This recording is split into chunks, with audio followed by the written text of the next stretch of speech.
Hello and welcome to Ashfords Unlocking AI podcast series, focusing on the power to disrupt, how AI will change business and the law. If you're interested in finding out more, visit our AI Spotlight Hub on our website ashfords.co.uk for more AI insights. The Hub brings together commentary from our Ashfords experts, our clients and our contacts across a wide range of areas, looking at how AI might impact business and the law as its use evolves. Welcome back to the latest episode of our Unlocking AI podcast, discussing all things artificial intelligence. Today we're going to be talking about AI in the context of e-discovery, disclosure in legal proceedings and document review, and I'm absolutely delighted to be joined by Demetriou of Disco, who are one of the market leaders in AI-driven legal technology. If you're a listener who isn't in the legal market, please stay tuned, because so much of what we're going to be discussing this morning will apply to businesses across all sectors, and the technology we're talking about has, in my opinion, numerous cross applications outside of the legal world. So before I dive straight into my chat with Phil, I thought I would share a few facts that I found out about Phil and Disco whilst doing my research for our discussion this morning. Disco was discovered, see what I did there, in 2013 by their founders, who were all at the time practicing litigators, with a belief that they could automate parts of the legal system which did not require human legal judgment. Disco launched its Case Builder, one of the main parts of its portfolio, in 2020. The company went public in 2021. They now have offices in Austin, New York City, London, and New Delhi. Phil himself is a huge advocate for AI in the legal profession and carries with him more than 20 years' experience in international e-disclosure. The team have featured in the Financial Times, speaking on the subject of AI in the legal space. And in actual fact, we got here because Phil speaks so passionately on this subject that he even had me convinced about the use of AI in litigation following a recent demonstration that he did of the Disco system and its capabilities. So welcome, Phil. Starting off, I think you'd probably agree that 2023 has been a watershed year in AI technology. We've seen films written and directed by AI, driverless taxis, and here in the legal sphere, we've now even seen a judge using ChatGPT to write excerpts of judgments. I think it's fair to say that you guys were ahead of the curve on this. At what point did the team at Disco realise that AI was going to be a crucial part of the future of legal technology? Yeah, thank you. Good morning. Thank you for the invite. I think really for us fundamentally, it comes back down to the fact that our organization, our company was created by lawyers, and really at the heart of their mission was about empowering lawyers to do more.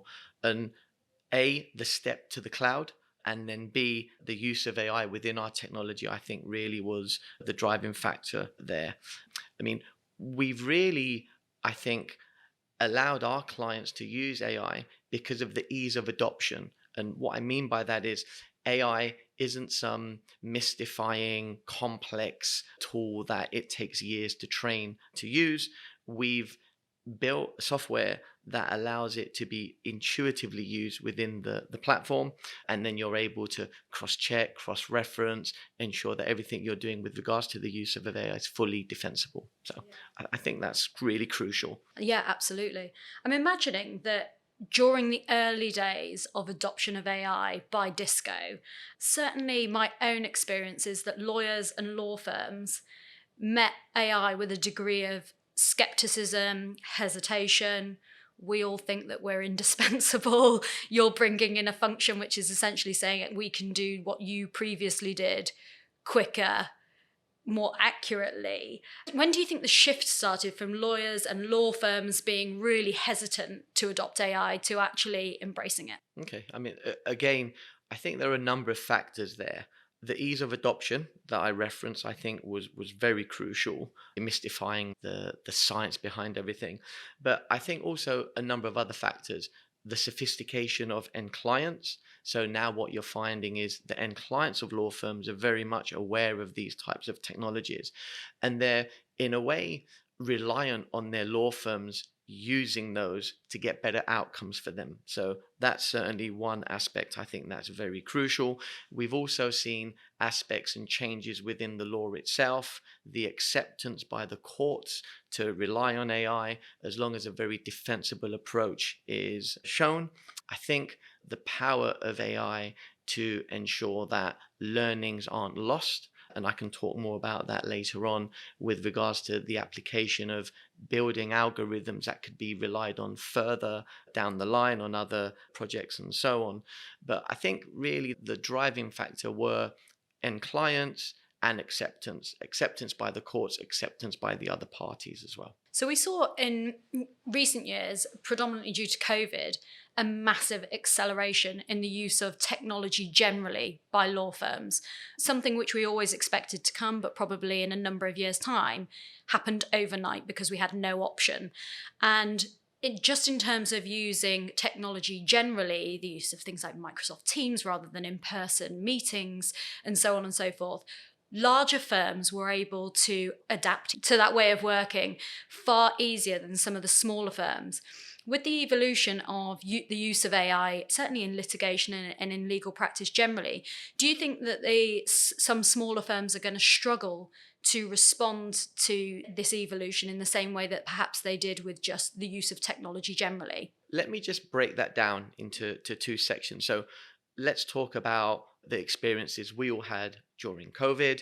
Obviously, having to work from home a lot more. There was more reliance on, as you mentioned, things like Teams, Zoom, and so on. But also other technologies that we were leveraging were assisting our clients to actually still be able to run their businesses day to day as though, that there was no real change. One instance is, for instance, the ability to move data into the platform very quickly, similar to a Dropbox experience. We were also able to carry out things like remote forensic collections and so on.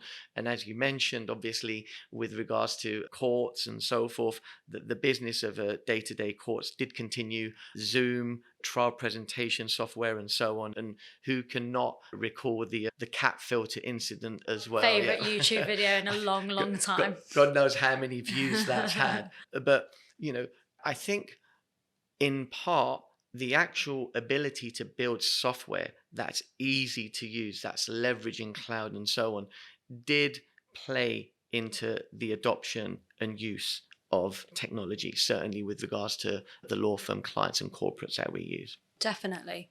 Do you guys have an offering which would work for the smaller law firm? And the reason I ask is my own view, and it's one which I discussed on another episode of this podcast actually, was around the fact that I think we're going to see the increased use of AI change the shape of our legal market a little bit more. I don't think it's going to replace lawyers. That was my initial view. I have come round to to accepting that that's not going to be the case. But I do think we're going to see a shift, and that many of the much smaller practices which aren't able to easily adopt and use AI in the way that you're advocating for at the moment, and in actual fact the government's advocating for, the court system's advocating for, we're going to see those firms struggle to retain their place in the market because, as you rightly say, clients have expectations that their work is going to be done in the most accurate, efficient and cost-efficient way. Is that something that you would agree with? I'm not sure. I actually see technology and the use of AI as something of a leveler. Certainly, what I've seen throughout my years working in legal tech has been the ability for the David and Goliath scenario, your magic circle firm, maybe a lit boutique, really be an equal fight. And I think technology has really accelerated that. Again, the use of AI with regards to what we call predictive coding, the not needing hundreds of lawyers to review, let's say, millions of documents and kind of being able to put pressure on smaller firms. I think the technology has kind of put an end to that myself. What I would say could be potentially a problem is regards to the investment in technology, the ability with, let's say, your far larger firms to invest financially, to invest with regards to resource when it comes to people, professional support, lawyers, and so on. That could perhaps give them an advantage, but I think in the main, the technology will be a leveler. Yeah, absolutely. It's really good to hear. Really good to hear. So you obviously, I know because you had one of these sessions with me not so long ago. You go around and you're educating lawyers about what's on offer, how it can be utilised and deployed. What's one of the biggest challenges you face when trying to educate the legal profession about the use of AI? And you can use me as an example if you want. Ah, you were great, so no need to do that. But what I would say is just going back to your earlier point around, is it going to replace lawyers? Are people's jobs at risk and so on? I think we need to just maybe slightly change that angle and view with regards to seeing it as amplifying and augmenting the legal decision making process. So, who wouldn't want to be able to put on an Iron Man outfit and be able to fly and defend and do all these amazing things? And that's where I see the technology really. It's just another tool that will empower lawyers, I think, to do a lot more. The human element will always be there. You'll always have the need for the human experts, the lawyers, to train the algorithm, the models, and so on. So for me, I kind of always felt perhaps there was that skepticism around, will it replace us? No, it won't. Certainly not in the near future, anyhow. But also, I think there was a degree of skepticism around how one can defend the use of AI when it's being, let's say, when the other side are questioning a decision-making process or a workflow.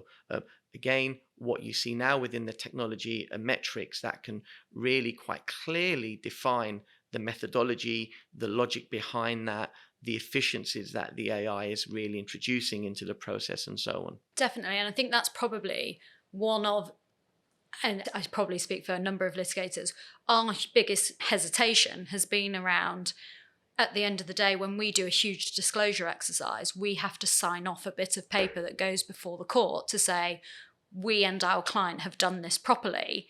If we've handed this over to AI, are we signing to say something's been done properly when really we don't have that forensic understanding of how it's been done?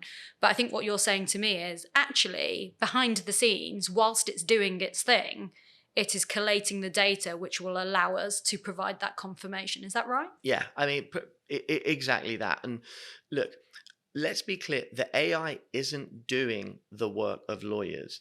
It's really giving lawyers guidance with regards to the work that the lawyers are doing in the software itself.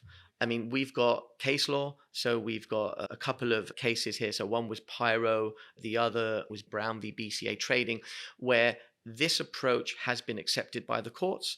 And I think what we're talking about now is, how do lawyers feel comfortable with regards to relying on the AI? Again, I really go back to the fact that there are metrics taken on a daily basis with regards to AI feedback. The lawyers are the ones who are training the algorithm. The algorithm is merely giving you guidance or prompts with regards to the decision making, and it's the lawyers that will have to be the ones signing off really on that final decision on the tagging and so on. I spoke last week actually at a professional negligence conference, and straight after myself was a barrister who was talking about professional negligence and the use of AI, which I was like, I loved it. I thought it was like fantastic. And I think Our idea of hell. yeah. So I think he really hit the nail on the head when he just kept referring to AI as a hammer or a screwdriver. It's a tool. It's another tool for lawyers to use. As long as you're using it in the right way, you're consulting in the right way and so on, I don't really see that the fear factor being something that should hold lawyers back. And I think actually quite the converse. I think there is a real possibility that if there is technology there which you could use and you choose not to use it, there's an argument for negligence in that respect, not just the improper use of AI, the failure to use AI. And I think that's certainly something that the courts are going to run with. I don't think we're as yet as sophisticated as other countries. I know you guys obviously have international presence, both in the US and in India. What's your experience? Are we behind the curve as a country, or is your experience relatively similar? Again, let me just go back to one point you made with regards to, let's say, the UK. So we actually do have practice direction 57 AD, where there is an emphasis, as you were talking about, on lawyers using, let's say, predictive coding. We call it TAR, that's what's referenced there, technology assisted review. And in fact, there are, let's say, parameters where lawyers have to argue why they wouldn't be using it as opposed to why they are. So again, that really does, I think, support the point you made. With regards to the use of legal technology in countries, certainly we have followed the path the US have shown. What I would say, though, is with regards to the US, what you tend to find there is, because of the fact that it's very sophisticated and it's been something that's fairly entrenched now, you've built a lot of, let's say, organizations who are used to doing things a certain way. Whilst what we see here in the UK is the ability to be a little bit more flexible. And I think we're not that far behind, to be honest with you. And I think in some aspects, we're a little bit more ahead of the US. So certainly the willingness of law firms to be using technology assisted review with regards to predictive coding and so on, I think has been really quite a great, I think, reflection on our legal system and its acceptance of legal technology. No, that's really interesting. So we're not as far behind the curve as we feared. So another one of the concerns that came up when we've been having these general discussions around AI and the use of AI in the legal profession has been around, we're naturally cautious as a profession, as we rightly ought to be, is, as I understand it, and please correct me if I'm wrong because I've done one session with you, so I do not profess to be an expert by any stretch, is that when you're using it, say, for instance, for a large-scale disclosure exercise, the way that the AI works is that it learns from our human interactions with the system. So at first, it will select a pool of documents and the human will say, yes, you got this right, no, you got that wrong. And then it will apply that learning for the remainder of its review. And there's always a touch point of human interaction. I think I'm right in saying now that the technology is evolving so that it's not just human learning on a case-by-case basis. It's taking away what it's learned on, say, my interactions, and then building on that knowledge and applying it to other interactions. Is there a concern around data privacy and how that data is being used and confidentiality and all of that good stuff? Yeah, I mean, look, for sure, people will be concerned around data privacy. What I can do is talk with regards to Disco and our use of the technology. So you rightly said, I mean, it's similar to a Netflix scenario. So, I'm a boring individual. I'm going to be engrossed in sports documentaries. And the next time I log into Netflix, there's going to be a suggestion for another sports documentary. I watch that, the next time another and another. So Netflix will obviously start understanding me most probably better than myself. What I would say with regards to the data privacy concerns are, what we're doing is we're looking really at words and we're transferring words into numbers. And based on that, the algorithm is then being able to give prompts to lawyers with regards to how it expects them to be, let's say, classifying documents based on work previously done.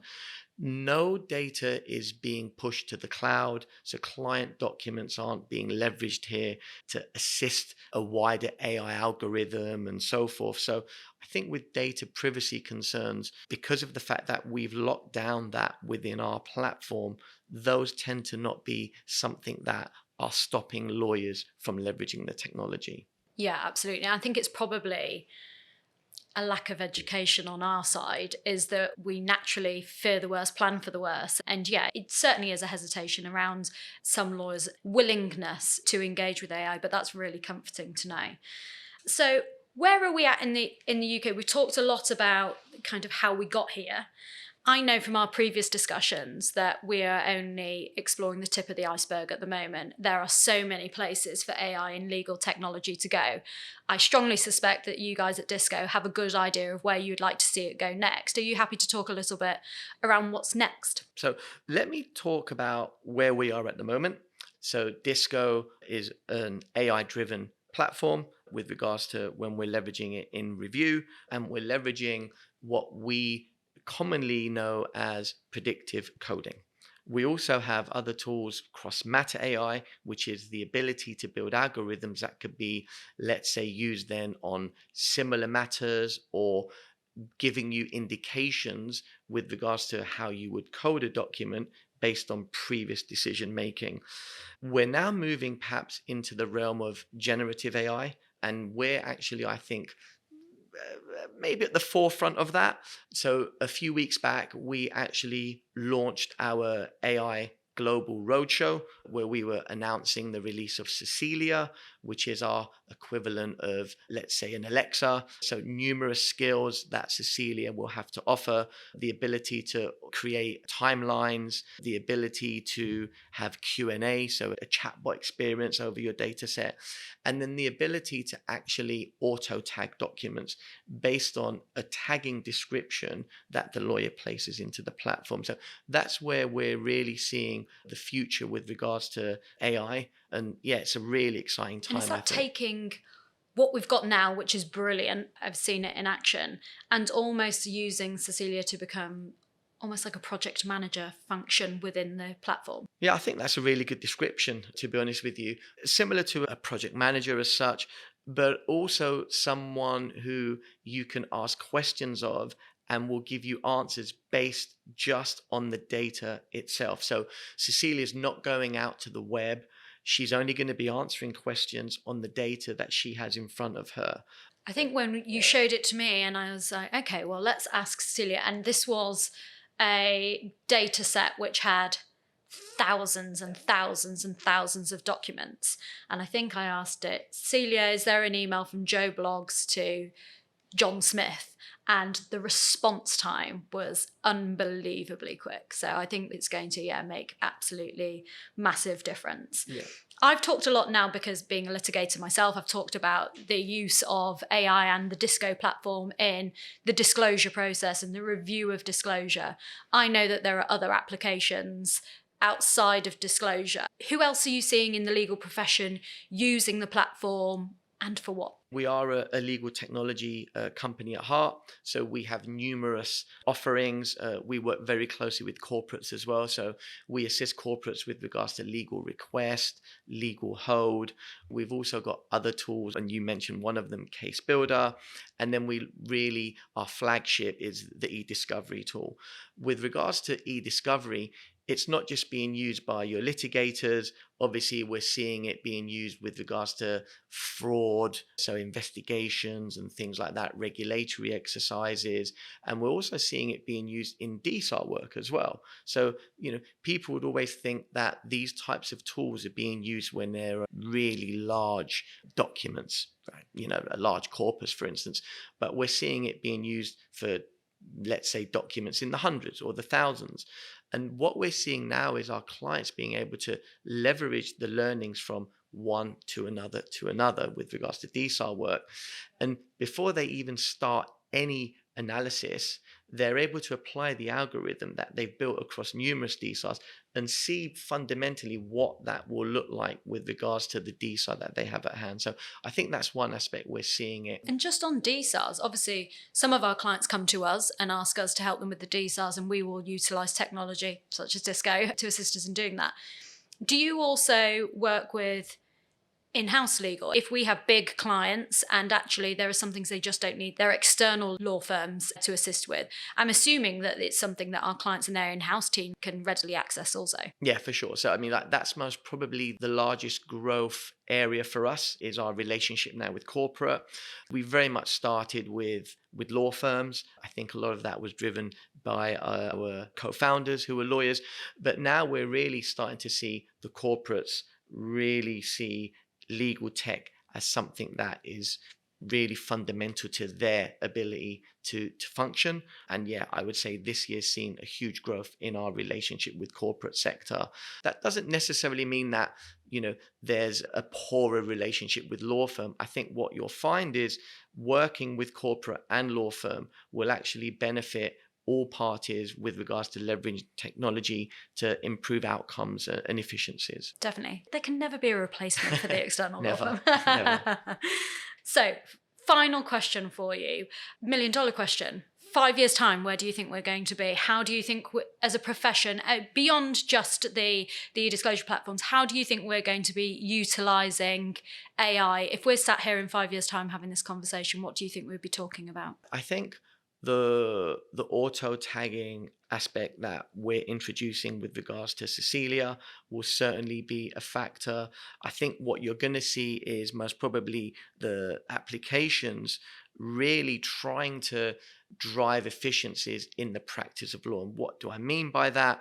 We're trying to assist law firms and lawyers, particularly with the ability to, let's say, draft contracts, review documents, do the things that they're doing day in, day out, where perhaps their legal knowledge should be more focused on strategic thinking and those higher elements of legal application rather the form filling type exercises. So that's really where I see us moving things. I think the adoption is going to really be determined by the ease of use of the technology. I mean, we have a strapline. I used to be quite embarrassed using it in the early days, but now I see it something as really quite good for us. Is we used to call our technology iPhone easy, Facebook fast. And I think that's fundamental for lawyers. The easier it is to jump into technology, the less difficult, the less training one needs, I think will mean that lawyers are using it fundamentally. Definitely. I mean, we have lawyers at all levels of experience, and I like to call them our young guns.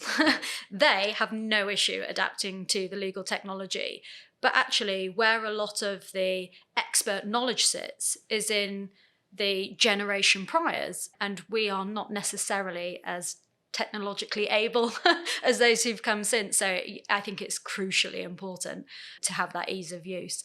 Look, Phil, thank you so much for sparing your time and coming to talk to us today. Usually I would now give a final few words and to remind everybody that they can find our contact details alongside the podcast. That will be yours and mine, and to remind them to tune in for the next episode. But I thought I'd just hand over to you just for a final few words so that you can remind people where they can find your details, how to get in touch. Yeah, so over to you. No, thank you. And look, again, thank you for the invite. I mean, I really am passionate about this subject. I really see legal technology and AI as something that will fundamentally improve legal outcomes for all. And that's really, I think, the heart of what drives us as an organization, and certainly me in my day-to-day. I'm not one that always wants to self-promote. What I would say is if anyone is interested in speaking to me around Disco and what we're doing with regards to AI, my email address, Demetriou@csdisco.com, DEMETRIOU. I'm always very keen to speak with lawyers. Again, we organize many lunch and learns where we can show lawyers the use of legal tech, the use of AI within legal tech, and how it can empower them and their end clients. That's brilliant. Thank you so much, Phil. No, real pleasure. Thank you. Thank you.